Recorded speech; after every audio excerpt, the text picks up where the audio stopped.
क्या होता है प्रिज्म? बेटा पहले तो एक प्रिज्म की एक डेफिनेशन लिख लें, है ना, ताकि आप लोगों को पता होना चाहिए कि कैसे हम प्रिज्म को डिफाइन करते हैं। तो prism it is a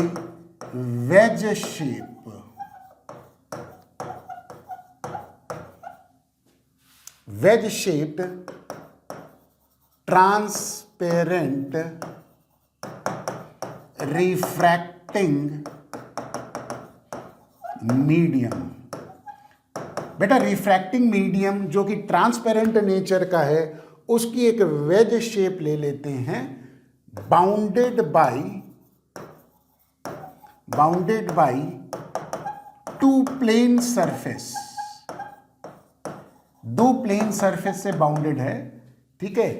inclined, जो कि इंक्लाइंड होता है एट ए सर्टेन एंगल, और इसी को आगे चल के हम इसी एंगल को कहते हैं बेटा एंगल ऑफ प्रिज्म, जिसको हम कैपिटल ए से डिनोट करते हैं, ठीक है। ये तो एक प्रिज्म की डेफिनेशन हो गई। अब हम एक्चुअली में प्रिज्म की एक शेप को बनाते हैं, और शेप को बनाने से क्या होगा कि आपको आइडिया लगेगा कि प्रिज्म किस तरह की शेप में होता है। तो एक्चुअल में क्या होता है कि हम इसमें दो ट्रांसपेरेंट सरफेस पहले बनाते हैं। ये एक तो हमने ट्रांसपेरेंट ट्रायंगुलर सरफेस बना लिया, ठीक है, और ये हमने ऐसे ज्वाइन कर दिया, ठीक। और ऐसे ही हम दूसरा ट्रांसपेरेंट सरफेस भी बनाएंगे। ये हमने ऐसे ही बना लिया, ये आप देख सकते हैं बिल्कुल उसी के पैरेलल ऐसा ही ट्रांसपेरेंट सरफेस ये हमने बना लिया, है ना। और चाहे तो ये वाला जो पार्ट है इसको हम डॉटेड कर दें, ज़्यादा अच्छा रहेगा। ये वाला जो पार्ट है इसको हम डॉटेड लगा दें, है ना, तो ये थोड़ा सा मज़ेदार बन जाएगा। ऐसे तो गजब की कहानी बन जाएगी। अब हम क्या करेंगे, अब हम इन सरफेसेस को ज्वाइन करेंगे। ये टॉप एज को इससे ज्वाइन कर दिया, ये देखिए ऐसे कर दिया, और ये वाला जो है वो मैंने इससे ज्वाइन कर दिया, ये देखिए दिख रहा है वेज शेप में आ गया। और पीछे वाला डॉटेड से कर दे, मज़ा आ जाएगा। और ये देखिए डॉटेड से कर दिया, मज़ा आ गया। और ये आपको दिख रहा है एक प्रिज्म बन गया, जो कि जैसा कि डेफिनेशन कहती है it is a veg shaped transparent refracting medium. ये शेप जो होती है इसको वेज शेप कहते हैं, है ना। ये 3 डायमेंशनल ऑब्जेक्ट हमने बनाया, बड़ा मज़ेदार बनाया है, ठीक है। और एक्चुअल में फ्री हैंड से ही बनाया एक तरह से, बाउंडेड बाय 2 प्लेन सरफेस। बेटा एक तो पीछे वाला सरफेस हो गया और एक इधर वाला हो गया, तो इसको हम इमर्जेंट सरफेस कह देंगे, इसको इंसिडेंट सरफेस कह दें। तो ये वाला जो सरफेस है पीछे वाला, है ना, तो इसको पीछे वाले सरफेस को, ये वाले सरफेस को इंसिडेंट सरफेस कह देंगे, इंसिडेंट सरफेस, ठीक है। ये वो सरफेस है जहां से रे एंटर करेगी। और ये वाला जो सरफेस देख रहे हैं, ये जो पूरा सरफेस है, इसको हम कहते हैं इमर्जेंट सरफेस, ठीक। ये वो सरफेस है जहां से रे बाहर निकलेगी। तो इंसिडेंट सरफेस से रे एंटर करी, रिफ्रैक्शन हुआ, और इमर्जेंट सरफेस से रे बाहर एयर में आ गई, है ना। जहां से वो रे एंटर करी थी एयर से, उसी मीडियम में वापस वो चली गई। तो इंसिडेंट सरफेस और इमर्जेंट सरफेस के बीच में जो एंगल है, ये जो दिख रहा है, ये एंगल ऑफ प्रिज्म हो गया, है ना। और यही डेफिनेशन कह रहा है it is the wedge shaped transparent refracting medium bounded by 2 plane surface. ये 2 प्लेन सरफेस हो गए, inclined at a certain angle, और इसी को हम एंगल ऑफ प्रिज्म भी कहते हैं। ये हमारे पास क्या हो गई, प्रिज्म की शेप हो गई, ठीक है। ये तो प्रिज्म की बात हो गई। अब हम बात करेंगे कि प्रिज्म एक्चुअली में करता क्या है ना। 2 काम करता है, और जो 2 काम वो करता है उसको हम चाहे तो लाल कलर से अंडरलाइन कर देंगे, है ना। लिखेंगे तो हम येलो से, लेकिन रेड कलर से अंडरलाइन करेंगे। तो हम यहाँ पे लिख देंगे, एक तो काम करता है प्रिज्म, पहला काम करता है डिविएट्स ए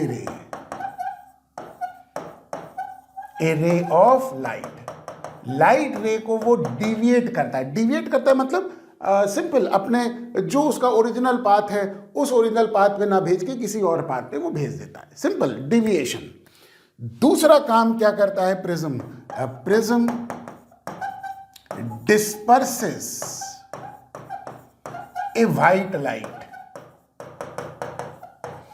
जो व्हाइट लाइट जो कि सारे कलर से मिलके बनती है बेटा, उसका डिस्पर्शन करता है। डिस्पर्शन का मतलब क्या हो गया? जिसको हम सिंपल तरीके से breaking off white light into 7 colours, जो कि विबग्योर, जैसा कि आप जानते हैं ना विबग्योर, तो ये हो गया डिस्पर्सेस ऑफ व्हाइट लाइट। आगे लिख देंगे यानी कि जिसको हम कहते हैं breaking off white light into 7 colours, है ना? ठीक, तो इसको हम ये दो पार्ट को हम रेड से क्या करेंगे? अंडरलाइन कर देंगे। अंडरलाइन करने के लिए ये हम रेड से इस्तेमाल करेंगे। ये देखिए, एक तो डिविएशन हो गया और दूसरा काम प्रिज्म जो करता है वो किसका करता है? डिस्पर्शन का काम करता है। ये दो काम करता है प्रिज्म। ठीक है, चलिए अब हम प्रिज्म के बारे में और डिटेल में एक डायग्राम बनाते हैं और समझते चलते हैं क्या क्या चीज़ें आती हैं। और ऐसा करते हैं कि इसको थोड़ा सा हम खिसका लेते हैं ये वाली लाइट को, ताकि इधर डायग्राम बने तो इधर लिखने के लिए हमको बहुत कम स्पेस चाहिए होगा। तो हम ये जो पार्टीशन है, वाह वाह वाह वाह वाह, ये खिसका दिया। ठीक है साहब, कोई दिक्कत? मज़ा आ गया? चलिए अब हम क्या करेंगे? प्रिज्म का डायग्राम बनाएंगे और जैसा कि आप जानते हैं ट्रायंगुलर फेस बनाएंगे। हम यहाँ पे 2 डायमेंशनल डायग्राम बनाएंगे और 2 डायमेंशनल डायग्राम के अंदर हम इसका ट्रायंगुलर फेस बनाएंगे। ठीक है, तो एक तो हमारे पास ये हो गया, है ना? मज़ेदार कहानी बना दी। ये देखिए ये बात, ठीक, थोड़ा सा छोटा कर दिया और ये यहीं से ले लेते हैं। हाँ, ये देखिए ये हमने बना लिया। गुड। अब ये थोड़ा सा बड़ा हो गया, कोई बात नहीं, इसको छोटा कर देंगे। ये सारी टूल्स हमारे पास तो मौजूद होते हैं भाई। ये देखिए छोटा कर दिया। ठीक, चलिए, और अब हमने ये प्रिज्म बना लिया और ये हम इसको इंसिडेंट सरफेस बनाएंगे। इसको हम क्या बनाएंगे? इमर्जेंट सरफेस बनाएंगे। तो इंसिडेंट सरफेस और इमर्जेंट सरफेस से पहले तो नॉर्मल बना लें। अब बड़ा मज़ेदार कहानी हो जाएगी। ये देखिए सरफेस के परपेंडिकुलर ये नॉर्मल हमने बना दिया, है ना? ये वाला जो इंसिडेंट सरफेस है इसके परपेंडिकुलर ये नॉर्मल बना दिया और इसको इमर्जेंट सरफेस कहेंगे। यानी कि यहाँ से रे बाहर निकलेगी तो इसके परपेंडिकुलर भी कुछ इस पॉइंट से नॉर्मल बना देंगे। ये ठीक है? वाह वाह वाह वाह, सीधी जानी चाहिए भैया, मज़ा तो तभी आएगा ज़िंदगी का। ये देखिए ये मैंने बना दी। आप लोग भी क्या करेंगे? पेन और पेंसिल का इस्तेमाल करेंगे और हमारे साथ बनाते चलेंगे, प्रैक्टिस कर लेंगे कैसे बनता है प्रिज्म का रे डायग्राम। मज़ा आएगा कसम से। आप साथ साथ करिएगा, आपको ज़रूर पता चल जाएगा। बेटा देखो, पेपर एक अलग चीज़ हो गई, ऑब्जेक्टिव सब्जेक्टिव एक अलग चीज़ हो गई, लेकिन रे डायग्राम बनाने में जो खूबसूरती होनी चाहिए, जो प्रैक्टिस होनी चाहिए, वो तो ज़रूर होनी चाहिए, क्योंकि उससे क्या है, अंडरस्टैंडिंग बेटर होती है। तो जब तक आप खुद से ये प्रिज्म का रे डायग्राम बना के प्रैक्टिस नहीं करेंगे बेटा, आपकी अंडरस्टैंडिंग उतनी मज़ेदार नहीं होगी, है ना? तो उसको परफेक्शन पे लाने के लिए थोड़ा सा खुद से बनाइए। हमने कुछ नहीं किया, देखिए इंसिडेंट सरफेस इमर्जेंट सरफेस बनाया, है ना? और ये दोनों उसके नॉर्मल बना दिए, नॉर्मल को डॉटेड से बना दिया, बस ये तो काम किए। अब जैसा कि आप जानते हैं कि ये वाला जो सरफेस है इसको हम इंसिडेंट सरफेस कहेंगे। यहाँ लिख देंगे, ये कौन सा हो गया? इंसिडेंट सरफेस हो गया। ठीक। और जैसा कि आप जानते हैं ये वाला सरफेस कौन सा हो गया, इसको इमर्जेंट सरफेस कहेंगे, ठीक है। और इंसिडेंट सरफेस और इमर्जेंट सरफेस के बीच का ये वाला एंगल एंगल ऑफ प्रिज्म कहलाता है, इसीलिए इसको हमने ए लिख दिया।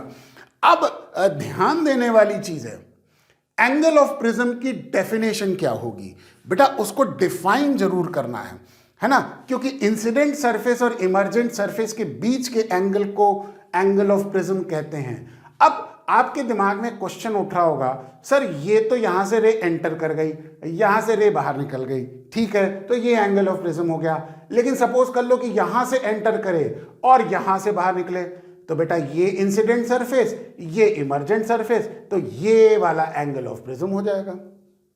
सिंपल सिंपल, कोई दिक्कत नहीं है, कंफ्यूजन नहीं है। अब आपके दिमाग में एक और बात हो रही होगी, सर अगर रे को यहां से एंटर कराएं और यहां से निकालें तो कोई बात नहीं, ये वाला एंगल ऑफ प्रिज्म हो जाएगा, क्योंकि ये इंसिडेंट सरफेस हो गया, ये इमर्जेंट सरफेस हो गया।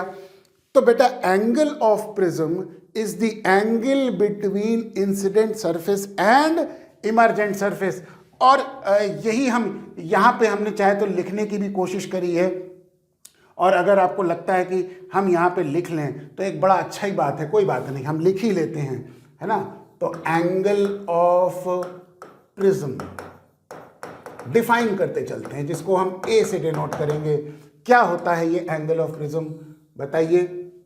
Angle of prism, it is the angle किसके बीच में बेटा, अब तक तो आप लोग को बता दिया होगा ना, एंगल बिटवीन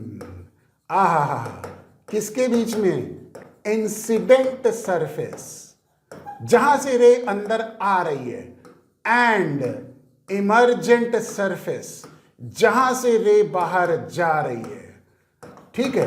तो ये ध्यान रखने वाली है बात है कि angle between incident surface and emergent surface, इनके बीच का एंगल होता है जिसको हम एंगल ऑफ प्रिज्म कहते हैं। चलिए आगे की कहानी देखते हैं। ये तो बात समझ में आ गई, और इस प्रिज्म को हम कुछ ऐसे नाम भी दे देते हैं, कोई दिक्कत नहीं है। इसको ए नाम दे देंगे, इसको बी नाम दे देंगे, और इसको सी नाम दे देंगे। ट्रायंगुलर फेस को नाम दे दिया ए बी सी, और इंसिडेंटली ए का जो एंगल है वो एंगल ए बी हो गया, ठीक है साहब, ताकि आपको कंफ्यूजन ना रहे। आइए अब हम रे डायग्राम बनाते चलते हैं, और सबसे पहले तो हम इंसिडेंट रे बनाएंगे। जैसा कि आप जानते हैं ये नॉर्मल हो गया फर्स्ट सरफेस, जिसको इंसिडेंट सरफेस कहते हैं, और ये हमने इंसिडेंट रे बना दी, ठीक। अब इंसिडेंट रे जो ओरिजिनल पाथ था वो ये था, है ना। तो इसके आगे यहां तक तो इंसिडेंट हो गई, और इसके आगे तो बेटा हम डॉटेड डॉटेड बनाएंगे। क्यों डॉटेड बनाएंगे, क्योंकि यहां से रे, एक्चुअल में अगर ये प्रिज्म नहीं होता तो रे इस ओरिजिनल पाथ से आगे जाती, लेकिन चूंकि यहां पे क्या हो गया, प्रिज्म आ गया, रिफ्रैक्टिंग मीडियम आ गया, तो अब रे क्या कर जाएगी, रिफ्रैक्ट कर जाएगी और बेंड टुवर्ड्स द नॉर्मल करेगी। ये नॉर्मल हो गया तो ये बेंड टुवर्ड्स द नॉर्मल कर गई। समझ में आ गया, बोलो बेटा कोई दिक्कत, ठीक। अब यहां पे अगर हम इसको मार्क करें तो ये एंगल ऑफ इंसिडेंस हो गया, जिसको I1 से डिनोट करेंगे, और चूंकि ये रे बेंड टुवर्ड्स द नॉर्मल कर रही है तो बेटा ये नॉर्मल के साथ ये रे ने जो एंगल बनाया ये रिफ्रैक्टिंग एंगल R1 हो गया। बेटा क्लियर हो गया, पक्का, मजा आ गया। तो चलो जल्दी से बताओ, ये वाला जो छोटा एंगल दिख रहा है ये किसके बराबर होगा बेटा, I1 माइनस R1 हो गया। हाँ जी बोलो बेटा, इसमें बहुत सारी चीजें लिखने वाली हैं, तो अभी हम धीरे धीरे समझते चलिए क्या क्या हो गया। तो सबसे पहले हमने रे बनाया और उसको रिफ्रैक्ट कर दिया प्रिज्म के अंदर, क्योंकि एयर से वो कहाँ जा रही है, ग्लास में जा रही है। यहाँ पे मीडियम जो हो गया वो एयर हो गया, यहाँ पे मीडियम जो हो गया वो ग्लास हो गया, और ये दोबारा मीडियम जो हो गया वो एयर हो गया, ठीक। तो बेंड टुवर्ड्स द नॉर्मल करेगी, क्यों करेगी, क्योंकि ये रेयरर टू डेंसर जा रही है। बेटा बात समझ में आ गई। चलिए यहां तक तो मैं समझता हूं सबको क्लियर हो गया होगा। ठीक है, अब ये जो डॉटेड वाली वाइट दिख रही है ये रे का ओरिजिनल पाथ था। ठीक है, अब रे क्या करेगी, देखिए ये सरफेस पे इंसिडेंट हुई, हुई कि नहीं हुई। अब नॉर्मल के साथ जो इस रे ने एंगल बनाया उसको R2 एंगल कहेंगे, और ये R2 एंगल प्रिज्म के अंदर ही है, यानी कि R1 और R2 हमने नाम दिया वो रिफ्रैक्टिंग एंगल का जो वास्तव में वो प्रिज्म के अंदर है, क्योंकि ये वाला जो रे का पाथ है ये एक्चुअल में प्रिज्म के अंदर का पाथ है। ठीक है, ये बाई चांस ये वाला दोनों सरफेस पैरेलल हो गए तो आप ये मत समझिएगा कि ये रे और ये जो सरफेस है ये हमेशा पैरेलल होंगे, नहीं बेटा, जरूरी नहीं है, हो भी सकता है। तो बाई चांस आप देखिए ये रे और ये सरफेस पैरेलल आपको हो सकता है दिख रहे हो, लेकिन एक्चुअल में जरूरी नहीं है कि ये पैरेलल हो। ठीक है, यहां तक तो बात क्लियर हो गई। अब रे देखिए डेंसर टू रेयरर जा रही है, यानी कि ग्लास से कहां जाएगी, एयर में जाएगी, तो ये फिर अब बेंड अवे फ्रॉम नॉर्मल करेगी, है कि नहीं। तो ये रे अब बेंड अवे फ्रॉम नॉर्मल करेगी और ये कुछ ऐसे चली जाएगी। क्लियर, ठीक। अब जब बेंड अवे फ्रॉम नॉर्मल करेगी तो इसको यदि हम पीछे की तरफ एक्सटेंड करें तो मजा आ जाएगा जिंदगी का, कसम से। ये देखिए पीछे की तरफ हमने एक्सटेंड कर दिया। अब कहानी क्या हुई, ये देखिए रे ऐसे जा रही थी, लेकिन अब रिफ्रैक्शन होने के बाद जब डबल रिफ्रैक्शन होगा, एक तो रेयरर टू डेंसर, दूसरा denser to rarer, double refraction हो रहा है, तो रे अब इस पाथ से जाने लगी, यानी कि ये पाथ हो गया। ये रे का ओरिजिनल पाथ था, फाइनल पाथ ये हो गया। तो ये जो एंगल होगा इसको एंगल ऑफ डिविएशन कहेंगे। इसको लाल कलर से लिख दें, मजा आ जाएगा कसम से। और ये जो एंगल हो गया दिख रहा है, इसको डेल्टा कहेंगे, जिसको एंगल ऑफ डिविएशन कहेंगे। क्लियर हो गया। तो ये हमारे पास, ये तो कलर तो ग्रीन ही रहेगा, ये वाला कलर पे ये हो गया। ठीक है, तो डेल्टा क्या हो गया, एंगल ऑफ डिविएशन। तो जैसे हमने एंगल ऑफ प्रिज्म कहा वैसे ही अभी हम डिफाइन कर लेंगे एंगल ऑफ डेविएशन को। चलिए अब ये नॉर्मल हो गया और ये रे हो गई, तो नॉर्मल और रे के साथ जो एंगल बन गया ये हो गया I2।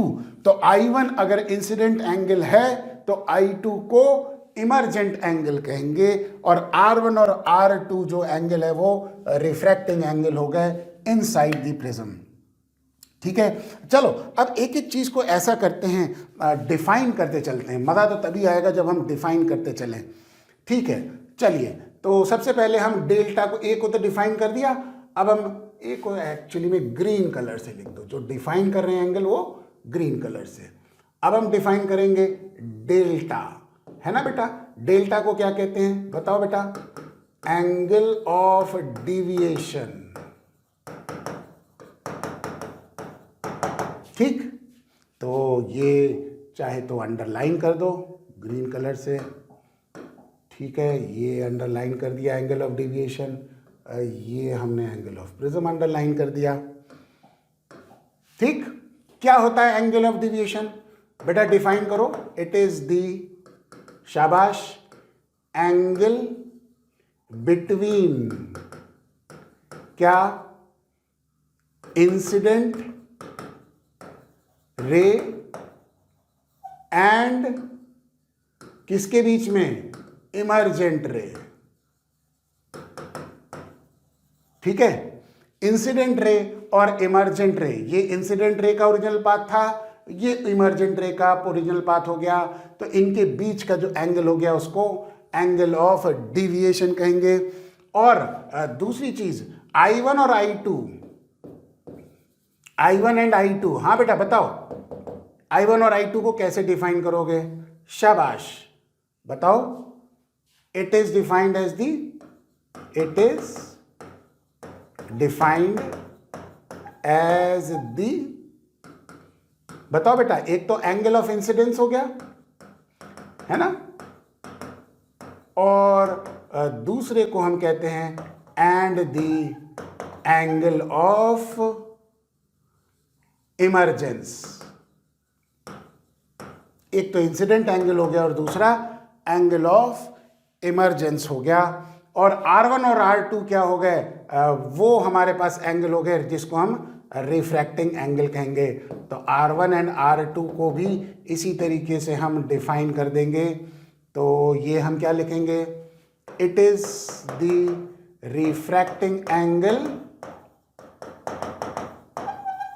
ठीक है, इनसाइड द प्रिज्म। प्रिज्म के अंदर जो रिफ्रैक्टिंग एंगल हो गया वो R1 और R2 हो गया। चलिए आगे की कहानी समझते हैं और मजेदार देखते हैं क्या है। देखो बेटा, ये I2 हो गया, ये R2 हो गया, तो शाबाश, ये वाला एंगल बताओ जल्दी से, सबको क्लियर हो गया, I2 माइनस R2, तो यहां लिख दें, तो ये एंगल हो गया I2 माइनस R2, ये वाला एंगल हो गया I2 माइनस R2। जिस प्रकार से ये वाला एंगल I1 माइनस R1 था, उसी प्रकार से ये वाला एंगल I2 माइनस R2 हो गया। आ गया? बोलो कोई दिक्कत? मजा आ गया कि नहीं आ गया?